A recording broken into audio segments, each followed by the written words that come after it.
Je vais vous expliquer d'autres propriétés par rapport au calcul des probabilités. Quand on a deux événements indépendants, alors la probabilité de l'intersection de ces deux événements égalise le produit des probabilités des deux événements en question.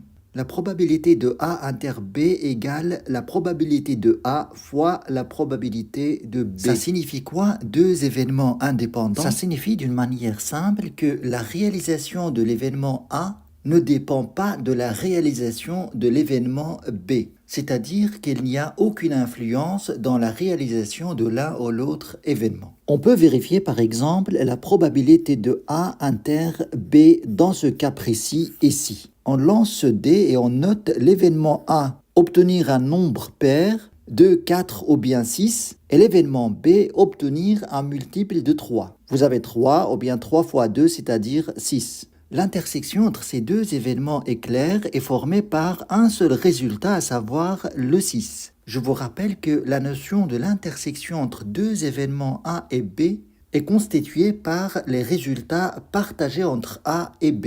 Donc cette probabilité égale 1/6, un cas favorable sur le nombre de cas possibles.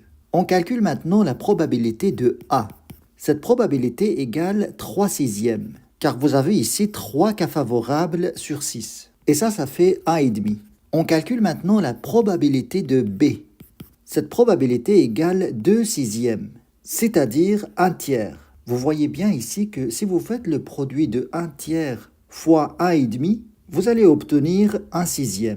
Donc, d'après la propriété, on peut dire que l'événement A et l'événement B sont indépendants. Je vais vous parler plus tard des événements indépendants. On va s'entraîner un petit peu si je vous demande de calculer la probabilité de A intersection B bar, et puis la probabilité de B bar intersection C, la probabilité de B union A, et la probabilité de B bar union A bar. Je vais ajouter la probabilité de A bar union C bar. Je commence par cette première probabilité. D'abord, on doit identifier ici dans oméga A intersection B bar. Notre A, c'est tout ce qui est dans le cercle ici, et B bar est représenté par tout ce qui est dehors ce cercle de B. Donc l'intersection entre A et B bar peut se représenter par ces deux éléments, à savoir obtenir le résultat 2 ou bien 4. On peut donc écrire ici 2/6,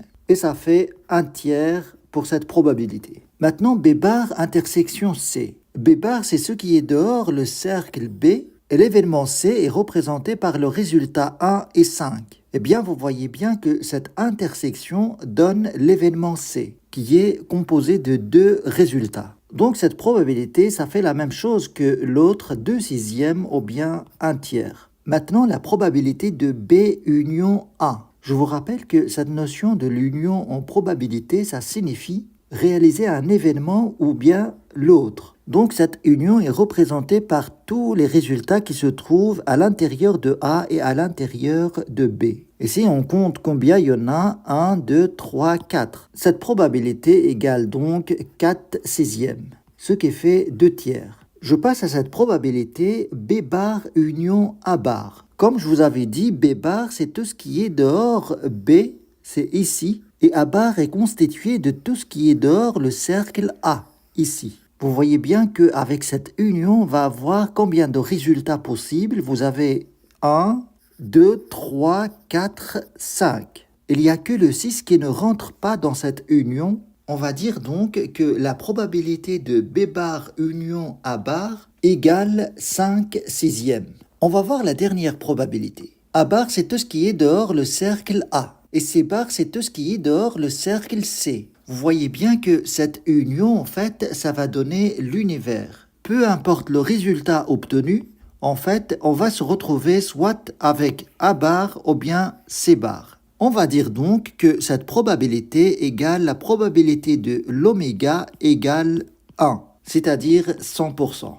Alors, je vais vous donner un autre entraînement. On va garder les mêmes probabilités, mais la question sera différente. Si je vous demande, sur base de ce diagramme, d'identifier l'événement contraire de chacune de ces probabilités. Et avec cet événement contraire, on peut calculer la probabilité de chaque événement ici en faisant 1 moins la probabilité de l'événement contraire. La probabilité de A inter B bar. On a dit que cette probabilité est représentée par 2 et 4. Et à votre avis, c'est quoi l'événement contraire dans ce cas à A inter B bar? En fait, l'événement contraire, c'est tout ce qui est dehors ces deux résultats. Vous avez ici le B entier et vous avez aussi le C ici. C'est l'union entre l'événement B et l'événement C. Donc cette probabilité égale 1 moins la probabilité de B union C. Je passe à cet événement B bar inter C. On a dit que B bar inter C, ça donne C. Car B bar, c'est tout ce qui est dehors B,